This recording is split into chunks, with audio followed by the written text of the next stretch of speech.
অত্যন্ত মর্মাহত। স্বাভাবিক মৃত্যু সবাই আমরা কামনা করি, কিন্তু প্রান্ত এভাবে চলে যাওয়া এটা আসলে আমাদের জন্য মেনে নেওয়া খুবই কঠিন। বিএনপি সরকার ক্ষমতায় রয়েছে, আমরা সরকারের কাছে অনুরোধ করব প্রান্ত হত্যার সুষ্ঠু বিচার আমরা দাবি করি মধুখালী উপজেলা বিএনপির পক্ষ থেকে। আমরা কোনো দল মত বুঝি না, আমরা মধুখালী শান্তিপ্রিয় জায়গা, আমরা সবাই মিলেমিশে এখানে একসাথে বসবাস করতে চাই। আমরা রাজনীতি নিয়ে কেউ নোংরামি করতে চাই না, আমরা স্ব অবস্থানে আমরা একসাথে থাকতে চাই। আজকে আমরা আসলে ভাষা হারিয়ে ফেলেছি, আমরা কেউ এভাবে মৃত্যু কামনা কিন্তু কেউ করি না। আমরা বিএনপি পরিবারের পক্ষ থেকে এই হত্যার সুষ্ঠু বিচার দাবি করি এবং এই শোক শান্ত পরিবারের প্রতি সহমর্মিতা কামনা করে আমি আমার বক্তব্য শেষ করছি। আসসালামু আলাইকুম। এবার আমাদের সামনে বক্তব্য রাখবেন জনাব শাহাবুদ্দিন সাথে উপজেলা বিএনপি সভাপতি আমাদের সামনে এখন বক্তব্য রাখবেন।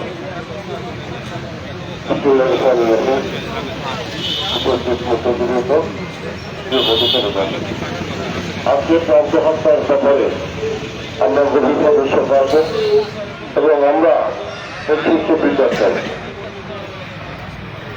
অপরাধী যে হোক না কেন, অপরাধী তাকে আইনের আওতায় এনে তার বিরুদ্ধে আইনগত ব্যবস্থা গ্রহণ করার অধিকার প্রত্যেকটি নাগরিকেরই আছে, কিন্তু আসামিকে ধরে তাকে পিটায় মেরে ফেলতে হবে এই জিনিসটা আমরা কোন অবস্থাতে মেনে নিতে পারি না।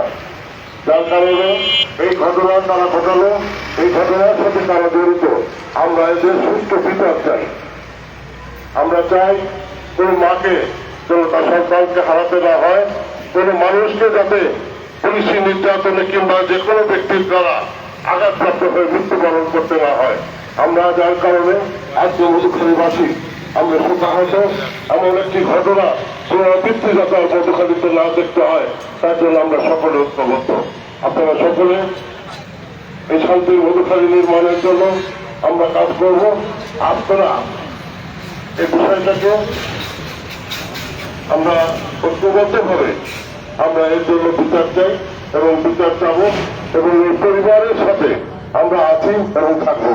প্রান্ত একটা ভালো ছেলে, সে ডিগ্রি পাস করেছে, সে সিভিল চাকরি করে, সে লতে পড়ে এবং সে আমিন অর্থাৎ জমি জরিপের সাথে কাজ করতেছিল।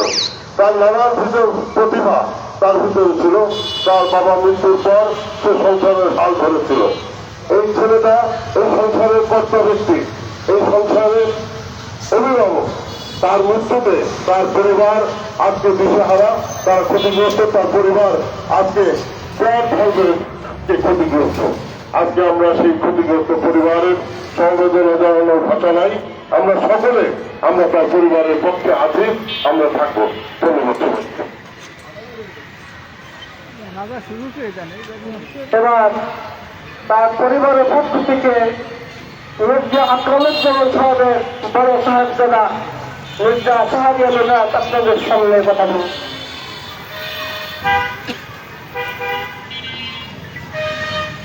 আসসালামু আলাইকুম।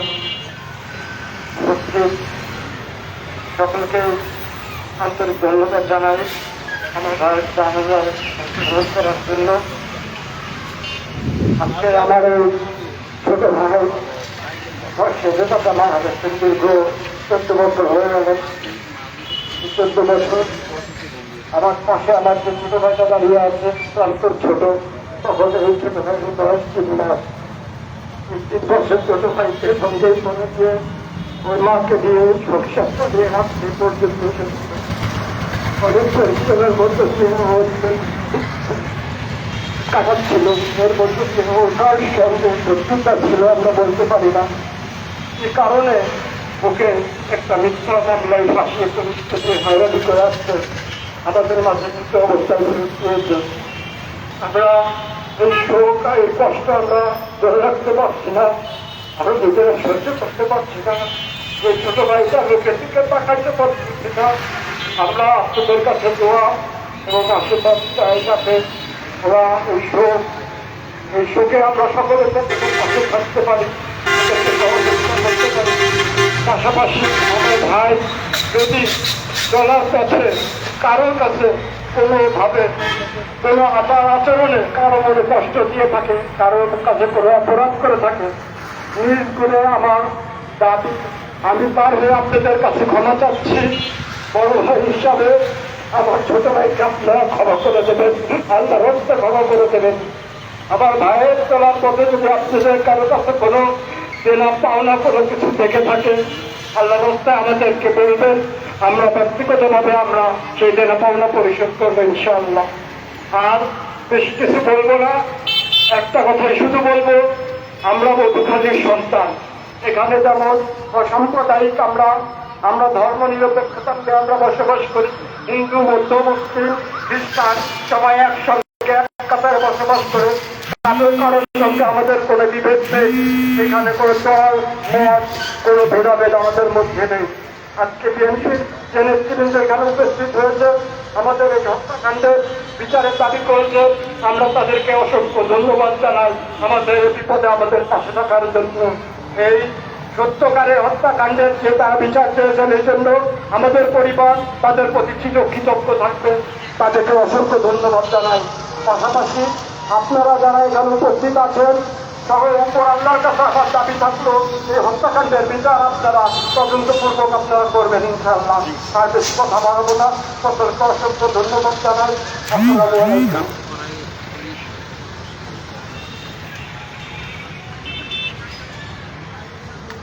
এখন জানাজা শুরু হবে।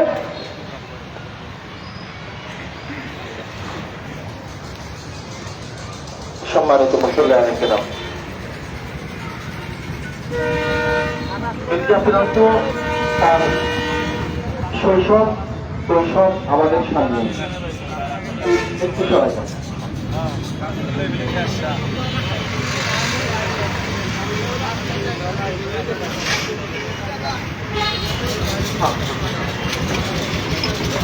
বিদ্যাপীড়ন্ত একজন ভদ্র ছেলে, আমাদের সামনেই ওর বেড়ে ওঠা।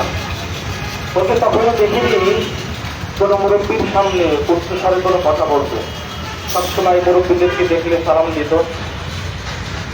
একজন এতিম সন্তান, একজন বিধবা মায়ের সন্তান আজকে নির্মমভাবে হত্যার শিকার। সকলে দোয়া করবেন রব্বুল আলামিন যেন পরিবারকে সকলে জামিয়ে ইখতিয়ার করার তৌফিক দান করে সকলে বলেন আমিন। এখন এই জানাজার নামাজ আমাদের মরহুমের ছোট ভাই আছে। এই মরহুম তিনি তার জীবদ্দশায় বলেছিলেন যে ভাই তোকে মাদ্রাসায় পড়াইতেছে, আমার জানাজার নামাজ তুই পড়াবি। এ কারণে এই ছোট ভাই আছে, এই ছোট ভাই জানাজার নামাজ পড়াবে। জানাজার নামাজের জন্য যে আমি কিবলামুখী হয়ে ফরজে জানাজার নামাজ 4:30 শহীদ আদায় করিতেছি। আল্লাহু আকবার।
জানাজা শুরু হচ্ছে।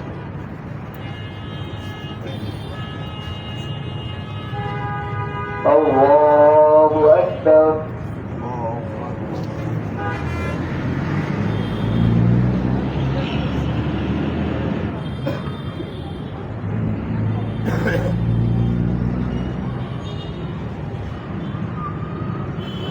আল্লাহু আকবার।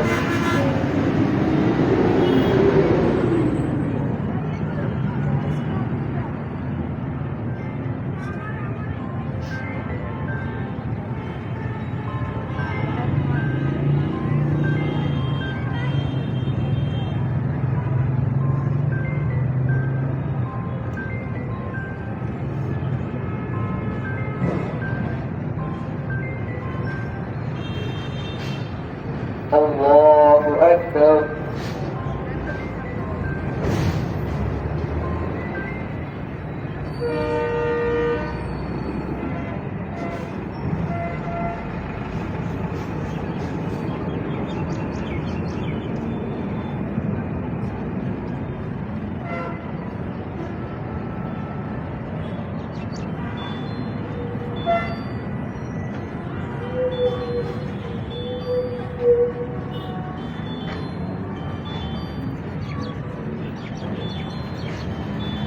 الله أكبر.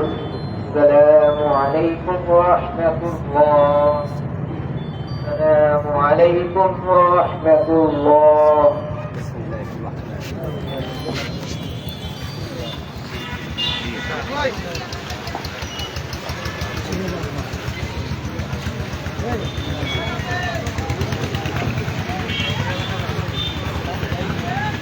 آمين. رب العالمين একজন বিধবা মায়ের সন্তান, একজন একটি সন্তান, একজন সন্তান, যে সব সন্তান শিকার মাওলা যেমন আমাদের মাধ্যমে তোমার তাদের সতর্ক করেছিলাম আমরা। রব্বুল আলামিন গুনাহ মাফ করে দাও।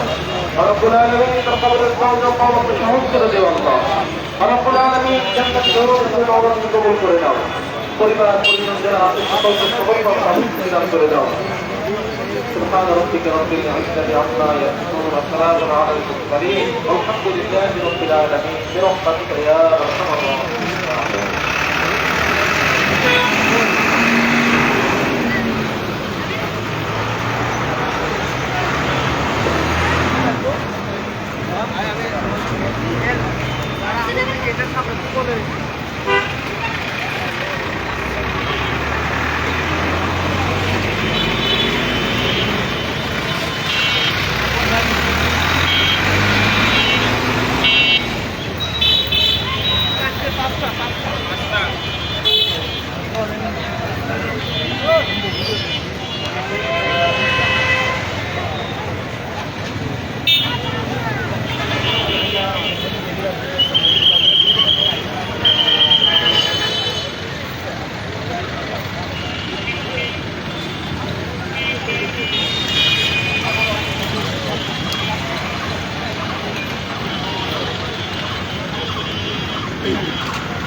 ঠান্ডা পানি খাও, ঠান্ডায় তো খাইতে হবে।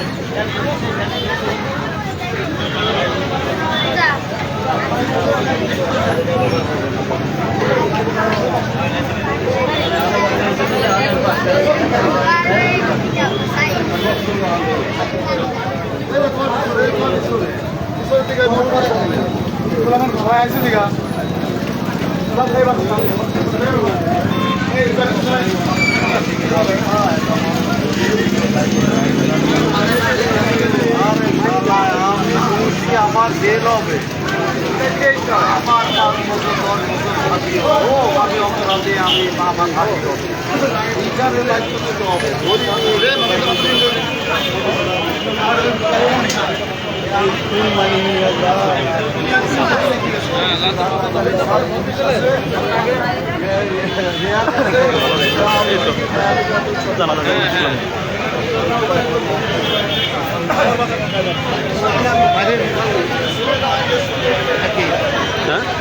নিউজ দিয়ে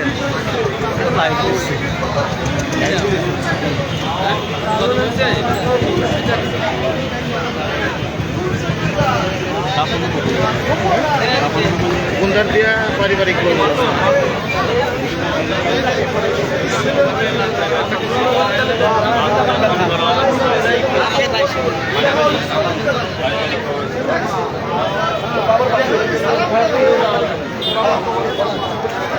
বাবার খবরের সাথে বাবার খবরের সাথে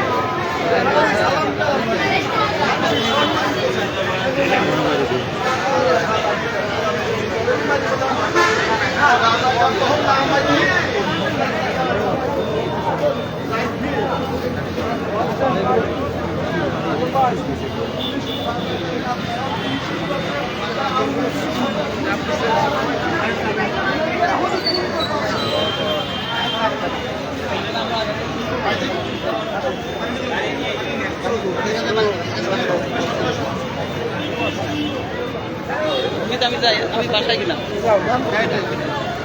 আরে ভাষা আলোকিত জি জি জি ভালো ভিডিও লাইভ হচ্ছে লাইভ হচ্ছে আচ্ছা ঠিক আছে।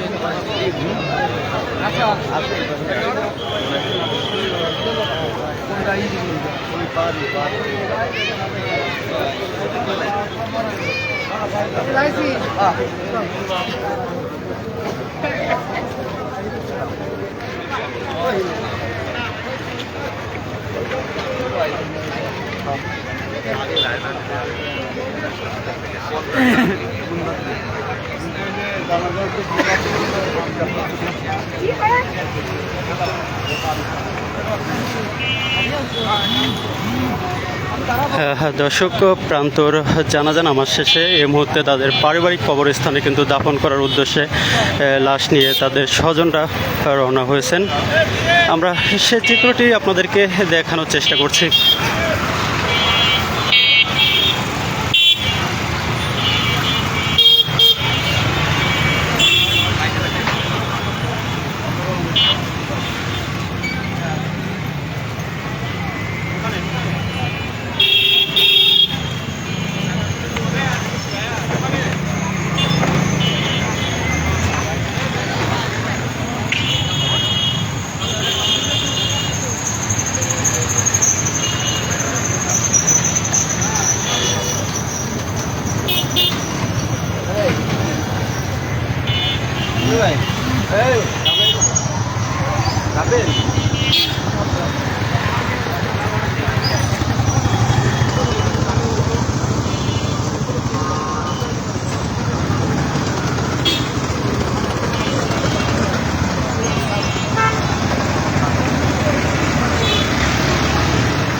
আমি বললাম যে নাম তো তোমার অবশ্য দাদা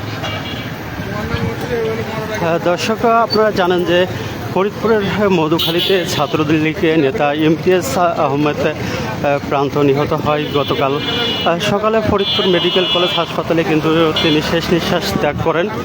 এর পরবর্তীতে আজ মরদেহ পরিবারের কাছে আসার পর তার জানাজা নামাজ অনুষ্ঠিত হয়। এর পরবর্তীতে এখন তাকে দাফনের উদ্দেশ্যে তার পরিবারের স্বজনরা কিন্তু তার বাবার কবরস্থানের পাশে কিন্তু নিয়ে যাচ্ছে। মেন কালপিট কিরা মেন কালপিট রিপোর্ট মেন হলো রিপোর্ট